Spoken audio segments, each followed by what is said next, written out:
ভালো নেই বাংলাদেশ। ক্রমশই বাড়ছে চিন্তার, ক্রমশই জটিল হচ্ছে পরিস্থিতি।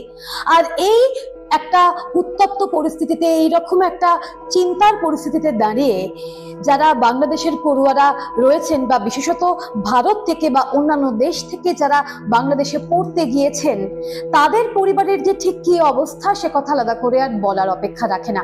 তবে সুখবর একটাই, অবশেষে বাংলাদেশ থেকে ভারতে প্রবেশ করছেন সেই সমস্ত পড়ুয়ারা। সিকিউরিটি ফোর্স এবং ইমিগ্রেশন ব্যুরোর তৎপরতায় বাংলাদেশ ছেড়ে ভারতে প্রবেশ করছেন বাংলাদেশে থাকা ভারতীয় পড়ুয়ারা। ফেরানো হচ্ছে নেপালি পড়ুয়াদেরও। দেশ জুড়ে জারি হয়েছে কারফিউ। ছাত্র আন্দোলনের জেরে এই মুহূর্তে উত্তাল গোটা বাংলাদেশ।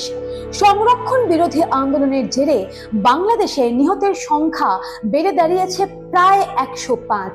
আর এরই মধ্যে সীমান্ত পেরিয়ে দলে দলে ভারতে ফিরে আসছেন বাংলাদেশে পাঠরত পড়ুয়ারা। ত্রিপুরা, মেঘালয়, পশ্চিমবঙ্গ দিয়ে ভারতে ঢুকছেন তারা।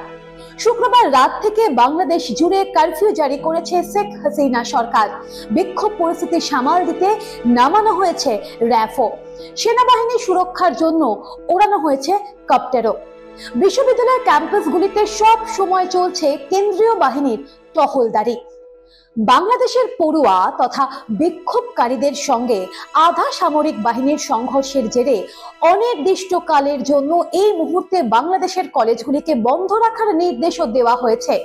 শুক্রবার ভারতের বিদেশ মন্ত্রক বাংলাদেশের এই উত্তাল পরিস্থিতিকে দেশের আভ্যন্তরীণ বিষয় হিসেবে উল্লেখ করেছেন। অর্থাৎ বাংলাদেশের এই পরিস্থিতির বিষয়ে কোনো হস্তক্ষেপ করবে না ভারত, সেটা আকারে ইঙ্গিতে বুঝিয়েও দেওয়া হয়েছে ভারত সরকারের পক্ষ থেকে। তবে বাংলাদেশে থাকা ভারতীয়দের নিরাপত্তার দিকে বিশেষ নজর রাখার আশ্বাসও দিয়েছেন তারা। ভারতের পরিসংখ্যান অনুযায়ী এই মুহূর্তে বাংলাদেশে প্রায় 8,500 পড়ুয়া এবং বসবাসকারীর সংখ্যা প্রায় 15,000। এমই এর মুখপাত্র রণধীর জয়সওয়াল জানান, ঢাকায় ভারতীয় হাই কমিশন সজাগ রয়েছে প্রতি মুহূর্তে। ভারতে ফিরে যেতে ইচ্ছুকদের নিরাপত্তা সুনিশ্চিত করতে স্থানীয় কর্তৃপক্ষের সঙ্গে কাজ করছে কমিশন। সূত্রের খবর, 13 জন নেপালি পড়ুয়াকেও তাদের দেশে পাঠানোর ব্যবস্থা করা হয়েছে ভারতীয় হাই কমিশনের পক্ষ থেকে। পড়ুয়াদের সুস্থভাবে দেশে ফেরানো ছাড়াও তাদের নিরাপত্তা সুনিশ্চিত করতে বর্ডার সিকিউরিটি ফোর্স এবং ইমিগ্রেশন ব্যুরো একসঙ্গে কাজ করছে। বেনাপোল, পেট্রাপোল, দেদে দর্শনা, আখাউড়া, আগরতলা সীমান্ত ক্রসিং দিয়ে পড়ুয়ারা যাতে নিরাপদে দেশে ঢুকতে পারেন সেই ব্যবস্থা করা হচ্ছে। অর্থাৎ সমস্ত রকম যে প্রিকশন তা কিন্তু নিয়ে নেওয়া হয়েছে। ইতিমধ্যে জাতিপুঞ্জ থেকে শেখ হাসিনাকে ছাত্রদের নিরাপত্তা সুনিশ্চিত করার জন্য কড়া বার্তা দেওয়া হয়েছে। বাংলাদেশে গত সোমবার থেকে ছাত্র আন্দোলনের জেরে এক উত্তাল পরিস্থিতি। ঢাকা বিশ্ববিদ্যালয় থেকে এই আন্দোলনের সূত্রপাত হয়। মঙ্গলবার পর্যন্ত পুলিশের সঙ্গে আন্দোলনকারীদের সংঘর্ষে মৃত্যু হয় কমপক্ষে 6 জনের। এর পাশাপাশি সংঘর্ষে কাঁদানে গ্যাস, বোমা, ইট বৃষ্টি করা হয়েছে দুপক্ষ থেকেই। আন্দোলনের দিন গড়াতে কারফিউর পাশাপাশি গোটা দেশে বন্ধ করে দেওয়া হয়েছে ইন্টারনেট পরিষেবা।